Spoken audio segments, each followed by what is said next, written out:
नमस्कार दोस्तों, स्वागत है आप सभी का। दोस्तों, ज्योग्राफी के पहले चैप्टर में हमने सौरमंडल यानी कि सोलर सिस्टम के बारे में पढ़ा। इस चैप्टर में हम पृथ्वी को समझने की कोशिश करेंगे। दोस्तों, पृथ्वी को समझने के लिए हमें ग्लोब की आवश्यकता होती है। तो आइए आज ग्लोब के बारे में पढ़ते हैं और समझते हैं, जिससे कि हमारा भूगोल की समझ आसान हो सके। इस चैप्टर में हम लोग ग्लोब, अक्षांश एवं देशांतर रेखाओं के बारे में समझेंगे और उनके महत्व को समझेंगे। अक्षांश एवं देशांतर क्या होते हैं, आप यहाँ पे एक देख सकते हैं कि जो इस तरीके की हमें रेखाएं देखने को मिलती हैं ग्लोब पे, उन्हें हम अक्षांश कहते हैं, तथा इस तरीके की जो लंबवत रेखाएं हमें देखने को मिलती हैं उन्हें हम देशांतर कहते हैं। आइए इस चैप्टर को पढ़ते हैं और इनके बारे में डिटेल समझने की कोशिश करते हैं। पिछले अध्याय में आप पढ़ चुके हैं कि हमारी पृथ्वी गोलाकार नहीं है, यह उत्तर एवं दक्षिणी ध्रुवों पर थोड़ी चपटी तथा मध्य में थोड़ी उभरी है। क्या आप कल्पना कर सकते हैं कि यह कैसी दिखती है? इस संबंध में जानकारी प्राप्त करने के लिए आप अपनी कक्षा में सावधानी पूर्वक ग्लोब को देखिए। ग्लोब पृथ्वी का लघु रूप में एक वास्तविक प्रतिरूप है ना? तो ग्लोब क्या है? ग्लोब पृथ्वी का लघु रूप में एक वास्तविक प्रतिरूप है। तो यहाँ पे आप एक ग्लोब देख सकते हैं। इस तरह के ग्लोब आपको अपने स्कूल में दिखाए जाते होंगे, है ना? इसी के बारे में आज हम डिटेल पढ़ेंगे। ग्लोब विभिन्न आकार एवं प्रकार के हो सकते हैं। बड़े ग्लोब जो आसानी से एक स्थान से दूसरे स्थान नहीं ले जाए जा सकते, पॉकेट में रखने योग्य ग्लोब तथा गुब्बारे जैसे ग्लोब जिन्हें हवा भरी जा सकती है, जिनमें हवा भरी जा सकती है एवं आसानी से एक स्थान से दूसरे स्थान ले जाया जा सकता है। ग्लोब स्थिर नहीं होते हैं, इसे उसी प्रकार घुमाया जा सकता है जैसे कुम्हार का पहिया या लट्टू घूमता है। ग्लोब पर देशों, महाद्वीपों तथा महासागरों को उनके सही आकार में दिखाया जाता है ना? तो ग्लोब के बारे में इतनी सारी जानकारियां हमें यहाँ तक मिली। पृथ्वी के समान किसी गोले पर किसी बिंदु की स्थिति का वर्णन करना कठिन है। अब प्रश्न उठता है कि इस प्रकार किसी स्थान की स्थिति कैसे बताई जा सकती है? इसके लिए हमें कुछ बिंदुओं एवं रेखाओं के संदर्भ की आवश्यकता होती है। आगे बता रहा है, आप देखेंगे कि एक सुई ग्लोब में झुकी हुई अवस्था में स्थित होती है, जिसे अक्ष कहते हैं, है ना? आपने देखा होगा ग्लोब पर वो दो बिंदु जिनसे होकर सुई गुजरती है, उत्तर तथा दक्षिण ध्रुव है। ग्लोब को इस सुई के चारों ओर पृथ्वी की भांति पश्चिम से पूर्व की ओर घुमाया जा सकता है। लेकिन याद रखें, इन दोनों में एक अंतर है। पृथ्वी पर वास्तविक में ऐसी कोई सुई नहीं होती है।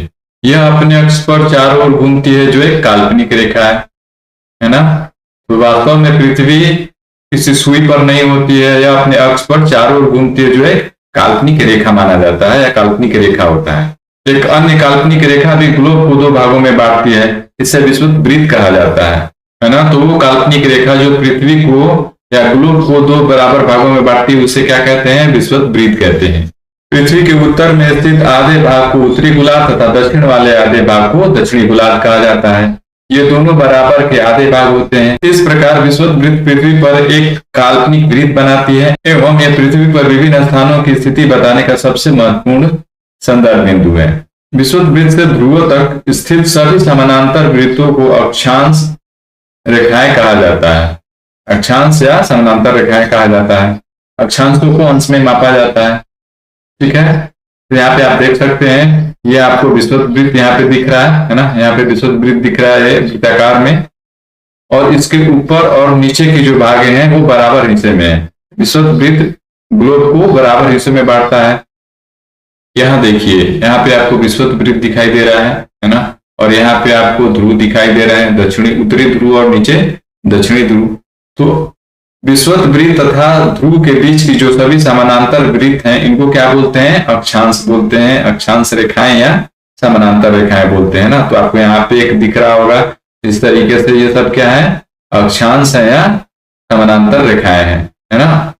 विषुवत वृत्त शून्य अंश अक्षांश को दर्शाती है। चूंकि विषुवत वृत्त से दोनों तरफ ध्रुवों के बीच की दूरी पृथ्वी के चारों ओर के वृत्त का 1/4 है, अतः इसका माप होगा 360 अंश का 1/4 यानी 90 अंश। इस प्रकार 90 अंश उत्तरी अक्षांश उत्तर ध्रुव को दर्शाता है तथा 90 अंश दक्षिणी अक्षांश दक्षिणी ध्रुव को दर्शाता है। इस प्रकार विषुवत वृत्त के उत्तर की सभी समानांतर रेखाओं को उत्तरी अक्षांश कहा जाता है तथा विषुवत वृत्त के दक्षिण स्थित सभी समानांतर रेखाओं को दक्षिणी अक्षांश कहा जाता है ना? तो विषुवत वृत्त के उत्तर में जो भी अक्षांश रेखाएं होती हैं उनको उत्तरी अक्षांश कहा जाता है, और जो विषुवत वृत्त के दक्षिण की अक्षांश रेखाएं होती हैं उनको दक्षिणी अक्षांश कहा जाता है। इसलिए प्रत्येक अक्षांश के मान के साथ उसकी दिशा यानी उत्तर या दक्षिण भी लिखा जाता है। सामान्यतः इसे उ या द अक्षर से व्यक्त किया जाता है। उ यानी कि उत्तर या और द यानी कि दक्षिण से व्यक्त किया जाता है। यहाँ पे उदाहरण के लिए कह रहा है, उदाहरण के लिए महाराष्ट्र में चंद्रपुर एवं ब्राजील में बेलो होरिजोंटे दोनों ही एक ही अक्षांश 20 अंश पर स्थित है, लेकिन चंद्रपुर विषुवत वृत्त के 20 अंश उत्तर एवं बेले होरिजोंटे विषुवत वृत्त के 20 अंश दक्षिण में स्थित है ना। तो दोनों एक ही अंश पे स्थित है, लेकिन उनकी दिशा बिल्कुल अपोजिट है। इसलिए हम कहते हैं कि चंद्रपुर 20 डिग्री उत्तर अक्षांश पर तथा बेलो 20 डिग्री दक्षिण स्थान पर स्थित है ना। आइए दोस्तों, इस फिगर को थोड़ा हम समझने की कोशिश करते हैं। इससे हमें बहुत सारी जानकारियां मिलने वाली हैं। दोस्तों आप यहाँ पे 0 डिग्री अंश देख सकते हैं। यहाँ पे हमें विषुवत वृत्त गुजरते हुए दिखेगा, है ना। यहाँ पे आप देख सकते हैं विषुवत वृत्त जो कितने डिग्री से गुजर रहा है, 0 डिग्री अंश से। ऊपर देखें तो कर्क रेखा है, ये हमें कितने डिग्री पे दिख रहा है, 23.5 डिग्री उत्तर, है ना। उसके ऊपर देखें तो उत्तरी ध्रुव वृत्त दिख रहा है जो कि 66 डिग्री 66.5 डिग्री उत्तर में है ना। और सबसे ऊपर में आपको उत्तरी ध्रुव या उत्तर ध्रुव देखने को मिल जाएगा। उसी तरीके से हम दक्षिण की बात करें तो 23.5 डिग्री दक्षिण में आपको मकर रेखा मिल जाएगा और 66.5 डिग्री दक्षिण में आपको दक्षिण ध्रुव वृत्त देखने को मिल जाएगा और सबसे लास्ट में आपको दक्षिण ध्रुव देखने को मिल जाएगा। अब दोस्तों हम मकर रेखा और कर्क रेखा के बीच के एरिया का बात करें, कर्क तथा मकर के बीच का जो एरिया है उसको हम उष्णकटिबंध कहते हैं। उसी प्रकार उत्तर ध्रुव वृत्त तथा कर्क रेखा के बीच के जो एरिया है इसको हम उत्तरी शीतोष्ण कटिबंध कहते हैं। फिर देखें तो उत्तर ध्रुव वृत्त तथा उत्तर ध्रुव के बीच का जो एरिया है उसको उत्तरी शीत कटिबंध कहते हैं, है ना। तो ये चीजें हो गई। उसी तरीके से हम अगर दक्षिण में देखें तो आपको क्या देखने को मिलेगा, मकर रेखा तथा दक्षिण ध्रुव वृत्त के बीच के एरिया को हम क्या बोलते हैं, दक्षिणी शीतोष्ण कटिबंध। और दक्षिण ध्रुव वृत्त तथा दक्षिण ध्रुव के बीच के एरिया को हम क्या बोलते हैं, दक्षिणी शीत कटिबंध, है ना। इस फिगर को अच्छे से आप याद रखिएगा, बहुत इंपॉर्टेंट है। आगे कह रहा है महत्वपूर्ण अक्षांश या समानांतर रेखाएं। तो विषुवत वृत्त 0 डिग्री उत्तर ध्रुव 90 डिग्री उत्तर तथा दक्षिण ध्रुव 90 डिग्री दक्षिण के अतिरिक्त 4 महत्वपूर्ण अक्षांश रेखाएं और भी हैं। तो आइए इनके बारे में देखते हैं, पढ़ते हैं। पहला क्या है, उत्तरी गोलार्ध में कर्क रेखा जो कि कितने डिग्री पर था, 23.5 डिग्री उत्तर। उसी प्रकार से दक्षिणी गोलार्ध में मकर रेखा भी 23.5 डिग्री, लेकिन उसका दिशा बिल्कुल अलग है, दक्षिण में है ये। तीसरा 66.5 डिग्री उत्तर में उत्तर ध्रुव वृत्त एवं चौथा 66.5 डिग्री दक्षिण में दक्षिण ध्रुव वृत्त, है ना। तो ये सारी चीजें हमने ऊपर भी देखा। कर्क रेखा एवं मकर रेखा के बीच सभी अक्षांशों पर सूर्य वर्ष में एक बार दोपहर में सिर के ठीक ऊपर होता है, इसलिए इस क्षेत्र में सबसे अधिक उष्मा प्राप्त होती है तथा इसे उष्ण कटिबंध कहा जाता है। कर्क रेखा तथा मकर रेखा के बाद किसी भी अक्षांश पर दोपहर का सूर्य कभी सिर के ऊपर नहीं होता है, ध्रुव की तरफ सूर्य की किरणें तिरछी होती जाती हैं। इस प्रकार उत्तरी गोलार्ध में कर्क रेखा एवं उत्तर ध्रुव वृत्त तथा दक्षिणी गोलार्ध में मकर रेखा एवं दक्षिण ध्रुव वृत्त के बीच वाले क्षेत्र का तापमान मध्यम रहता है, इसलिए उन्हें शीतोष्ण कटिबंध कहा जाता है। इसे हम उष्ण कटिबंध कहते हैं तथा किस क्षेत्र को हम लोग शीतोष्ण कटिबंध कहते हैं। ये सारी चीजें हमने ऊपर फिगर में भी देखा है। उत्तरी गोलार्ध में उत्तर ध्रुव वृत्त एवं उत्तरी ध्रुव तथा दक्षिण गोलार्ध में दक्षिणी ध्रुव वृत्त एवं दक्षिण ध्रुव के बीच के क्षेत्र में ठंड बहुत होती है, क्योंकि यहाँ सूर्य क्षितिज से ज्यादा ऊपर नहीं जा पाता, इसीलिए शीत कटिबंध कहलाता है।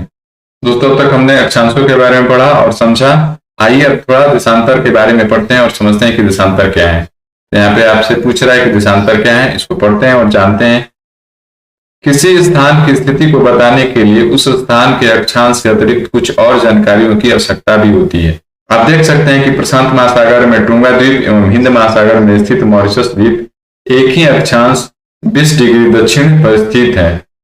उनकी सही स्थिति जानने के लिए यह पता करना होगा कि उत्तर ध्रुव को दक्षिण ध्रुव से जोड़ने वाली संदर्भ रेखा से पूर्व या पश्चिम की ओर जाने वाले स्थानों की दूरी कितनी है ना।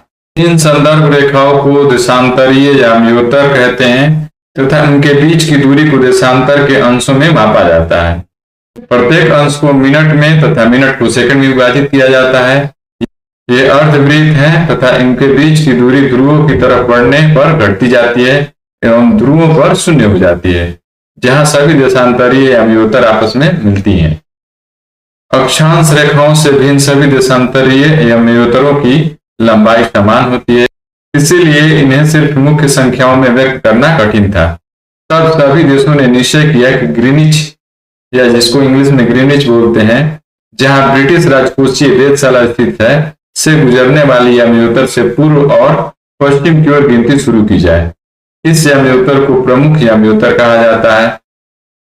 इसका मान 0 डिग्री देशांतर है तथा यहां से हम 180 डिग्री पूर्व या 180 डिग्री पश्चिम तक गणना करते हैं। प्रमुख अम्योत्तर तथा 180 डिग्री अम्योत्तर मिलकर पृथ्वी को दो समान भागों पूर्वी गोलार्ध तथा पश्चिमी गोलार्ध में विभक्त करती हैं। इसीलिए किसी स्थान के देशांतर के आगे पूर्व के लिए अक्षर पू तथा पश्चिम के लिए अक्षर प का उपयोग करते हैं। यह जानना रोचक होगा कि 180 डिग्री पूर्व और 180 डिग्री पश्चिम अम्योत्तर एक ही रेखा पर स्थित है। यह आपका प्रमुख अम्योत्तर है। अब ग्लोब पर अक्षांश समानांतर रेखाओं एवं देशांतरीय अम्योत्तरों द्वारा बनी ग्रिड को देखो। अगर आपको किसी स्थान के अक्षांश एवं देशांतर की सही जानकारी हो तो ग्लोब पर आप उस स्थान का पता आसानी से लगा सकते हैं। उदाहरण के लिए असम में धुबरी 36 डिग्री उत्तर अक्षांश एवं 90 डिग्री पूर्व देशांतर पर स्थित है। अब उस बिंदु को देखो जहां ये दोनों रेखाएं एक दूसरे को काटती हैं। यह बिंदु धुबरी की ही सही स्थिति होगा, है ना। दोस्तों, हमारा नेक्स्ट इंपॉर्टेंट है देशांतर और समय। तो आइए इसको पढ़ते हैं और समझते हैं। समय को मापने का सबसे अच्छा साधन पृथ्वी, चंद्रमा एवं ग्रहों की गति है। सूर्योदय एवं सूर्यास्त प्रतिदिन होता है। स्वाभाविक ही है कि यह पूरे विश्व में समय निर्धारण का सबसे अच्छा साधन है। स्थानीय समय का अनुमान सूर्य के द्वारा बनने वाली परछाई से लगाया जा सकता है, जो दोपहर में सबसे छोटी एवं सूर्योदय तथा सूर्यास्त के समय सबसे लंबी होती है। ग्रीनिच पर स्थित प्रमुख अम्योत्तर पर सूर्य जिस समय आकाश के सबसे ऊंचे बिंदु पर होगा, उस समय अम्योत्तर पर स्थित सभी स्थानों पर दोपहर होगी। क्या बता रहे हैं यहाँ पे कि ग्रीनिच पर स्थित प्रमुख अम्योत्तर पर सूर्य जिस समय आकाश के सबसे ऊंचे बिंदु पर होगा, उस समय अम्योत्तर पर स्थित सभी स्थानों पर दोपहर होगी। क्योंकि पृथ्वी पश्चिम से सूर्य की ओर चक्कर लगाती है, अतः वे स्थान जो ग्रीनिच के पूर्व में है उनका समय ग्रीनिच समय से आगे होगा तथा जो पश्चिम में है उनका समय पीछे होगा। समय के अंतर की दर की गणना निम्नलिखित विधि से किया जा सकता है। पृथ्वी का लगभग 24 घंटे में अपने अक्ष पर 360 डिग्री घूम जाती है, अर्थात 1 घंटे में 15 डिग्री एवं 4 मिनट में 1 डिग्री घूमती है ना। अगर 24 घंटे में 360 डिग्री घूमती है तो अगर हम उसको 24 को 360 से डिवाइड करें तो क्या मिलेगा कि पृथ्वी 1 घंटे में 15 डिग्री घूमती है और 4 मिनट में 1 डिग्री घूमती है। इस प्रकार जब ग्रीनिच में दोपहर के 12 बजते हैं तब ग्रीनिच से 15 डिग्री पूर्व में समय होगा 15 × 4 = 60 मिनट, यानी कि ग्रीनिच के समय से 1 घंटा आगे, अर्थात वहां दोपहर का 1 बजा होगा। लेकिन ग्रीनिच से 15 डिग्री पश्चिम का समय ग्रीनिच समय से 1 घंटा पीछे होगा, यानी वहां सुबह के 11 बजे होंगे। इस प्रकार जब ग्रीनिच पर दोपहर के 12 बजे होंगे उस समय 180 डिग्री पर मध्य रात्रि होगी। किसी भी स्थान पर जब सूर्य आकाश में अपने उच्चतम बिंदु पर होता है दोपहर में, उस समय घड़ी में दिन के 12 बजते हैं। इस प्रकार घड़ी के द्वारा दिखाया गया समय उस स्थान का स्थानीय मानक होगा। नेक्स्ट है दोस्तों, हम मानक समय क्यों मानते हैं, है ना। ये हमारे लिए इंपॉर्टेंट है जानना कि हम मानक समय क्यों मानते हैं। अलग अलग अम्योत्तर पर स्थित स्थानों के स्थानीय समय में अंतर होता है। उदाहरण के लिए बहुत से देशांतरों से गुजरने वाली रेलगाड़ियों के लिए समय सारणी तैयार करना कठिन होगा। भारत में गुजरात से द्वारका तथा असम से डिब्रूगढ़ के स्थानीय समय में लगभग 1 घंटा 45 मिनट का अंतर हो। इसीलिए आवश्यक है कि देश के मध्य भाग से होकर गुजरने वाली किसी अम्योत्तर के स्थानीय समय को देश का मानक समय माना जाए। इस अम्योत्तर रेखा के स्थानीय समय को पूरे देश का मानक समय माना जाता है। भारत में 82.5 डिग्री पूर्व को मानक अम्योत्तर माना गया है। भारत का मानक अम्योत्तर कितने डिग्री पर है, तो 82.5 डिग्री पूर्व, है ना। इसको ध्यान रखिएगा। इस अम्योत्तर के स्थानीय समय को पूरे देश का मानक समय माना जाता है। इसे भारतीय मानक समय के नाम से जाना जाता है। ठीक है, तो भारतीय मानक समय कितने को माना जाता है? 82.5 डिग्री पूर्व को। कबीर भोपाल के निकट एक छोटे से नगर में रहता है। वह अपने मित्र आलोक से कहता है कि वे लोग आज रात्रि में नहीं सो पाएंगे। भारत और इंग्लैंड के बीच एक क्रिकेट मैच लंदन में 2 बजे अपराह्न में शुरू होगा, अर्थात भारत के समय अनुसार मैच शाम के 7:30 बजे शुरू होगा तथा देर रात्रि में समाप्त होगा। क्या आप जानते हैं कि भारत एवं इंग्लैंड के बीच समय में क्या अंतर है? तो यहाँ पे बता रहा है कि भारत ग्रीनिच के पूर्व 82.5 डिग्री पूर्व में स्थित है तथा यहाँ का समय ग्रीनिच समय से 5 घंटा 30 मिनट आगे है। इसलिए जब लंदन में दोपहर के 2 बजे होंगे तब भारत में शाम के 7:30 बजे होंगे। कुछ देशों का देशांतरीय विस्तार अधिक होता है, जिसके कारण वहां एक से अधिक मानक समय अपनाया गया है। उदाहरण के लिए रूस में 11 मानक समयों को अपनाया गया है। पृथ्वी को एक एक घंटे वाले 24 समय क्षेत्रों में बांटा गया है। इस प्रकार प्रत्येक समय क्षेत्र 15 डिग्री देशांतर तक के क्षेत्र को घेरता है ना। तो यहाँ पे आप ध्यान रखिएगा, पूछा जाता है कि रूस में कितने मानक समय हैं? तो 11 मानक समय है ना। सबसे ज्यादा रूस में 11 मानक समय, और भारत में कितने हैं? 1 है। तो इन चीजों को आप ध्यान रखिएगा। ठीक है दोस्तों, तो मिलते हैं नेक्स्ट चैप्टर में। तब तक के लिए आपका बहुत बहुत धन्यवाद।